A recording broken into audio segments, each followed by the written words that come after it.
Hi guys, in this video I wanted to show you how to make a great pitch. From the structure of the presentation, to design tips to make sure it's nice, to making sure that at the end you have a proper call to action. So let's dig into it. So the first place I start is to find a great design online. And there's a few websites and resources you can look at. I usually use Slides Carnival because it's free and they're usually nice enough, but they're pretty limited. So for example, you take this one, you can have a deeper look. You can preview it and then check it out. But they're usually also fairly similar. So like they're free but pretty limited. Another option, if you're ready to spend a few bucks, is to go on Envato Market, previously ThemeForest. And here they have like tons and tons of different templates. They're ranging from like $10 to 20, I would say. They're super nice. You can also preview them. Like for example, this one I think is very beautiful. So that makes the job super easy for you, and you can focus on your ideas and thinking about the markets and stuff. Another resource I wanted to show you is called Unsplash. It's a free database of pictures, made by professional photographers. So they're usually like super nice and designy, and they're totally free to use. So you can visit and look for anything like, I don't know, telephone.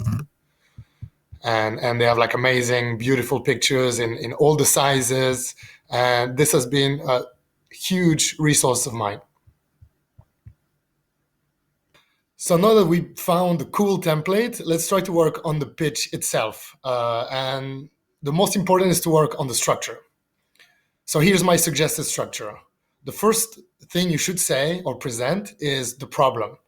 So this is your TED Talk moment where you tell a story and help the audience relate to your problem.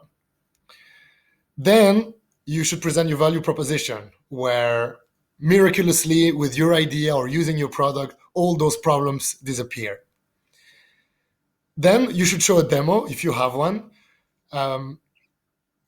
Be aware that sometimes demo cause problems because of technicalities. So be sure it works before you do, otherwise it could backfire.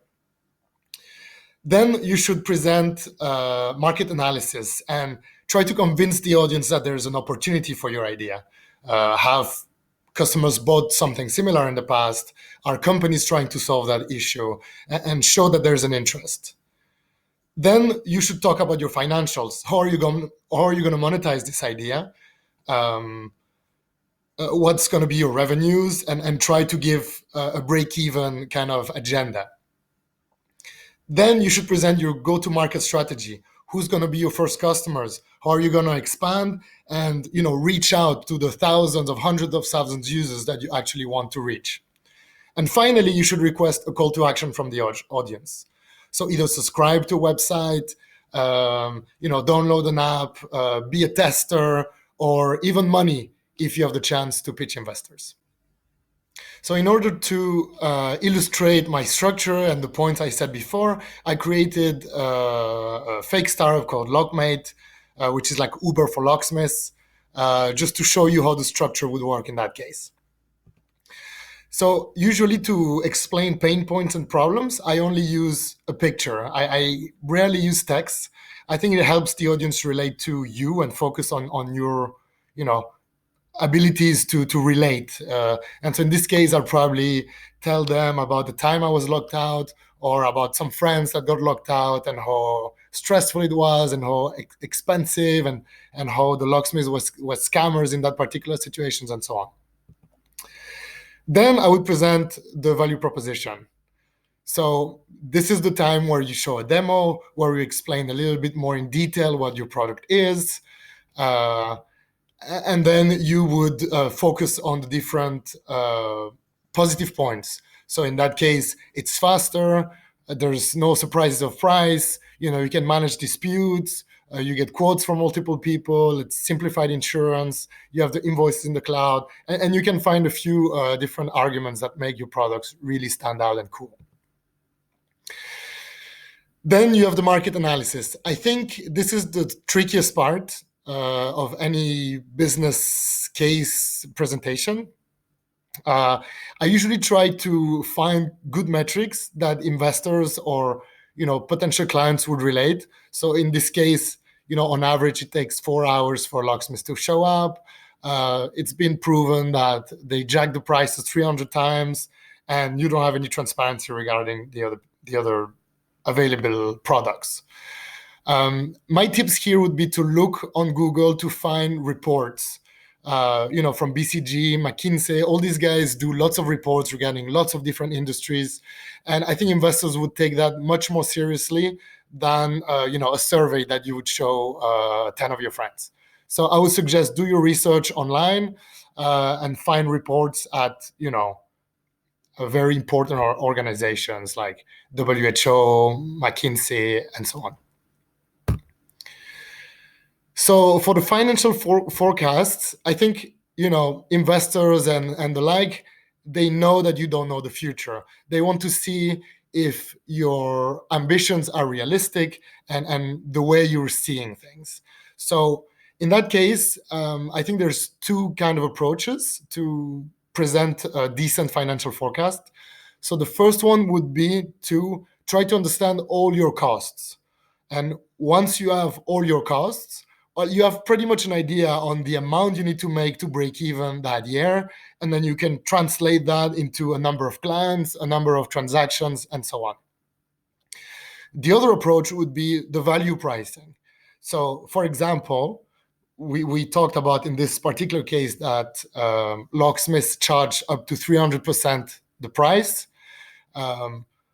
So let's say you can make your users save $200, for example. So from those $200 is the total value created. You can price your product taking this amount in mind. So if you charge 50K, your client still saves $150, and so it's also a very good approach to pricing and business modeling your ideas.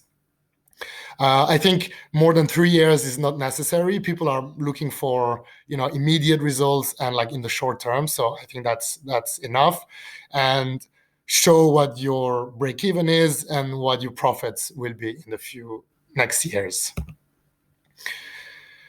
So for the go-to-market strategy, again, like you're planning to expand and become a very successful business, but investors want to know where you're planning to start and how you're going to reach like the dead end, the end of your audience. So in that case, I'd say that we start with New York City, and then after a few years, we would want to have like 3 major cities in our portfolio and then expand to the whole country. I think it's a very important time here to also mention how you're going to reach to these people. Like, will it be referral, word of mouth, social media, traditional marketing? I think it's important now to mention what will be your immediate plan to reach those people. Finally, this is your call to action. In this case, I'm looking for testers. So, I would address my audience. Do you think this product is great? Could they change your life? Well, approach us and you'll get early access to our product. This is when you ask for money or you ask for a subscription or anything like that. Finally, a nice little thank you slide with your different contacts on how to reach is ideal. So I hope this video helped you figure out how to structure your ideas and deliver something that is convincing. If you have any questions, please hit the comments. I will add all the links from all the different websites and resources I presented earlier. Thanks for watching and stay tuned.